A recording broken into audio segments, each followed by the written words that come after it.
Rage is a post-apocalyptic first-person shooter by id Software, and it is an absolutely beautiful game. From the amazingly blue sky to the brown mountains and burned out buildings, the graphics in Rage are among the best the Xbox 360 has ever seen. The environment you play in consists of what is essentially a hub world, with several offshoot zones. These zones are where most of the first-person shooter combat takes place, while the hub world consists mostly of vehicular combat. Unfortunately, there's an awful lot of backtracking in Rage. Several missions will send you back to an area you visited previously to fight the same enemies with the same weapons. Most of the RPG elements in Rage are unnecessary and offer very little to the actual game. The groundwork is there, with players accepting missions from NPCs, going to a dungeon-type area, and fighting their way to the end. The problem is that there is no experience in Rage, no leveling system, and no ability points. The mission rewards are usually money, which you'll need to replace the ammo you just used up completing that very mission. The enemies in Rage can be looted, but they don't actually drop much in the way of loot. A fallen enemy may leave behind some money, a few bullets, or a random engineering component. That's right, you won't be looting any guns from fallen enemies. They just fade into oblivion. Most of the money you get will be spent on ammunition and bandages, so you can kill more enemies.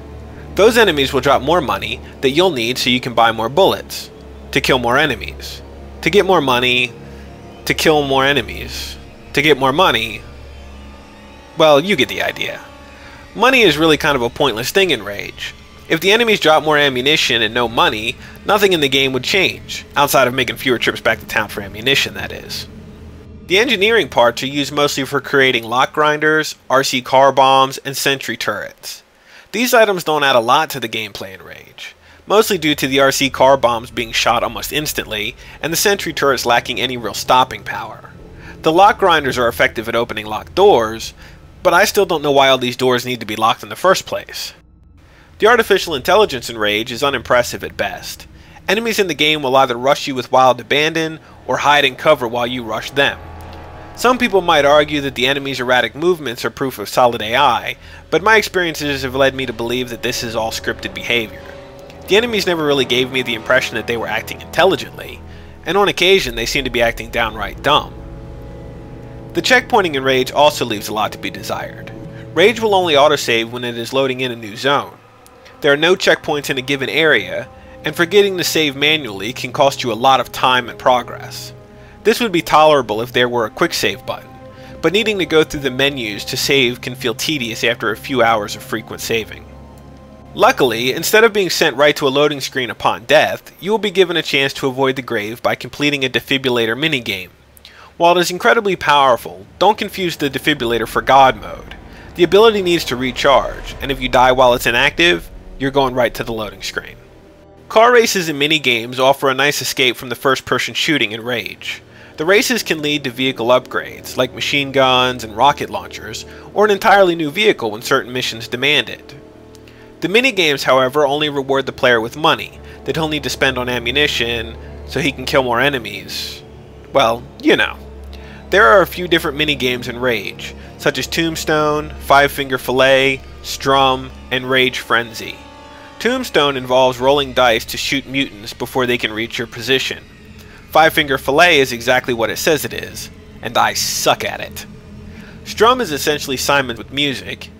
And finally, Rage Frenzy is a Magic the Gathering style card game, and my personal favorite of the bunch. Then there's the multiplayer, which I was surprised to find involves absolutely no first-person shooting.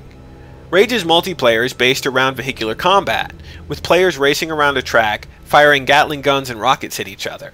This may be off-putting to players looking for an alternative to Call of Duty, but it's actually pretty fun, for a few rounds at least. Finally, there are the co-op missions, which I actually enjoyed more than the game itself. You can play these Wasteland Legends on Xbox Live, split screen, System Link, or even solo. Playing solo won't count towards your score, but can still be fun if you want a little extra rage. This mode consists of completing an objective while gunning down enemies in a more arcade-style shooter. You will gain points for headshots and the like, which will increase your score. This mode immediately made me think of Bulletstorm, which I'm very fond of, so I have to say that I liked it. At the end of the day, Rage is just a first-person shooter. All of the RPG elements add very little to the overall gameplay, and the hub world only adds travel time between shooting segments. Despite this, I still had a good time playing it. I don't think it will be Game of the Year, but it makes for a good week-long rental or a $30 purchase.